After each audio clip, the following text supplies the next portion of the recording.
Bom, telespectadores, é um prazer receber no nosso programa o Dr. Maurício Hirata, um dos melhores e importantes profissionais na área de saúde, o endocrinologista Dr. Maurício Hirata. Dr. Maurício, a obesidade a gente tem acompanhado tanto nos Estados Unidos, que a preocupação com a obesidade aumentou bastante. Aqui no Brasil, a gente tem pesquisas aí que demonstram que o Brasil vai ser um dos países que mais, não só obesidade infantil, mas vai ter um grande número de pessoas obesas. Por que e quais alimentos que você pode comer e quais os alimentos que você come, por que eles dão fome? Isso que eu queria que você comentasse. O que está acontecendo aqui no Brasil, que já acontece há um certo tempo, é que nós temos acesso a tudo que o americano tem. Então, a gente está virando bastante americano. Então, todos os junk food que tem lá, todos os maus hábitos, nós estamos incorporando, né? Nós somos uma grande parte da população. E a gente tem ainda a nossa cultura brasileira, que é recheada de alimentos mais calóricos. E acabam dando mais fome ainda. Feijoada, essas questões. Então, o que está acontecendo aqui no Brasil, que não está acontecendo, que é diferente de alguns países, tipo os Estados Unidos, que está começando a se preocupar com isso, a Inglaterra, por exemplo, é a questão da obesidade ser encarada como um problema político, de saúde política. Porque o que acontece? Hoje, o rico, em todos os países desenvolvidos, ele está tendo um índice menor de obesidade. Os pobres estão aumentando de maneira exponencial, principalmente África, Índia, por exemplo. Por quê? Porque essa pessoa não consegue ter acesso a alimentos que são de mais alto valor biológico que não engordam, tipo proteína, verdura, tudo isso é caro.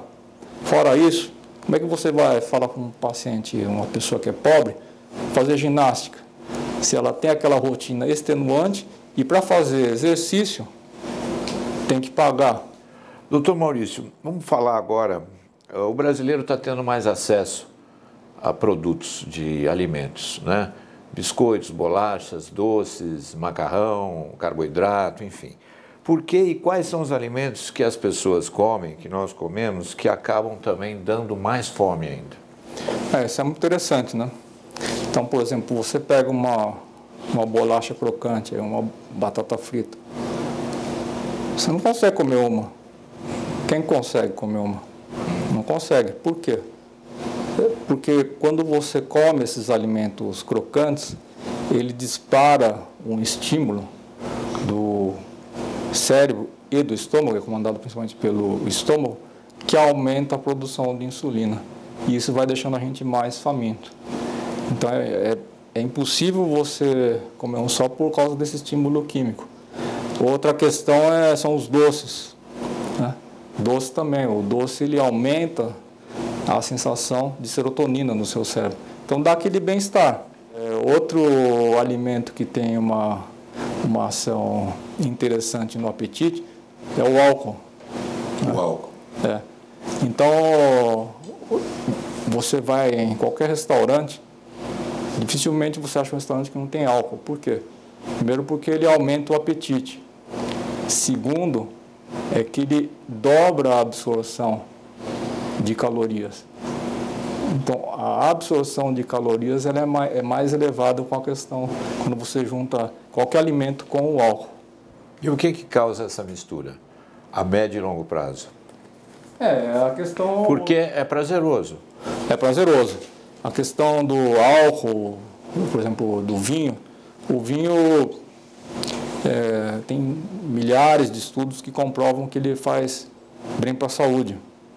Mas os estudos, eles demonstram que você tem que tomar uma quantidade moderada de vinho. É difícil a gente conseguir administrar essa questão da quantidade. Muito difícil. Doutor Maurício, recentemente saiu na capa da revista Time que a manteiga não é um vilão do colesterol e do entupimento das veias. Pode-se comer manteiga ou não? Então, esse é um outro estudo muito interessante que foi publicado no JAMA. JAMA é uma revista, uma das melhores revistas também dos Estados Unidos. E eles fizeram um grande estudo E revelaram que pacientes que comem essas gorduras saturadas, tipo manteiga, por exemplo, eles não tinham grande alteração, eles não tinham um aumento do índice de doenças cardiovasculares em relação aos que não comiam. Mesmo essas gorduras saturadas, tipo de boi, etc., eles não verificavam essa questão. Então foi elaborado um modelo que tem base científica de que quando você ingere essa gordura saturada e não acompanha de carboidratos refinados, tipo pão, arroz, não ocorre esse aumento de colesterol. Por quê? Porque o corpo ele precisa da insulina, que é liberada pelo carboidrato, para assimilar o colesterol. Então, por exemplo, não estou falando para fazer isso em casa, mas se você comer 1 quilo de bacon sem pão, o seu colesterol não sobe. Tá?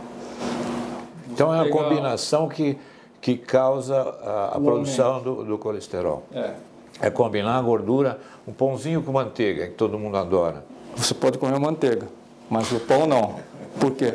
Porque a combinação dos dois é que faz aumentar. Nos Estados Unidos foi interessante por quê? Porque primeiro que essa questão da margarina, que é a gordura trans, todo mundo já sabia que era pior que a manteiga. Agora ela está se redimindo por quê? Porque a gente está verificando que quando você associa a manteiga, por exemplo, lá eles fazem muito ovos com manteiga, né? Não tem grande influência cardiovascular. Só que isso aí, você tem que fazer um acompanhamento médico, né? Não é um conselho para todos, né? Então sempre tem que ter um acompanhamento de um profissional de saúde para ter uma dieta personalizada para o que a pessoa necessita, o que ela tem um colesterol mais elevado, se ela produz o colesterol, enfim. Eu acho que... essas novas informações médicas, a gente tem que ter um acompanhamento médico, não pode ser nem nutricional. Então, por exemplo, uma outra questão interessante é a questão dos redimidos. Então, quais são os alimentos redimidos? Ovo. Ovo era uma porcaria antigamente, entupia o vaso, não sei o quê, todo mundo tinha aversão ao ovo. Hoje pode comer ovo. Café dava gastrite, ficava nervoso, aumentava a pressão. Hoje, em quantidades moderadas, ele verifica que ele melhora a função cerebral, tem uma ação antioxidante, protetiva. E o chocolate também, que era veneno, né? Hoje não, a questão do chocolate tem essa ação antioxidante, só que o chocolate que você tem que comer não é o chocolate que é normalmente vendido aí nos supermercados. É o que é 70% cacau. Ele é duro.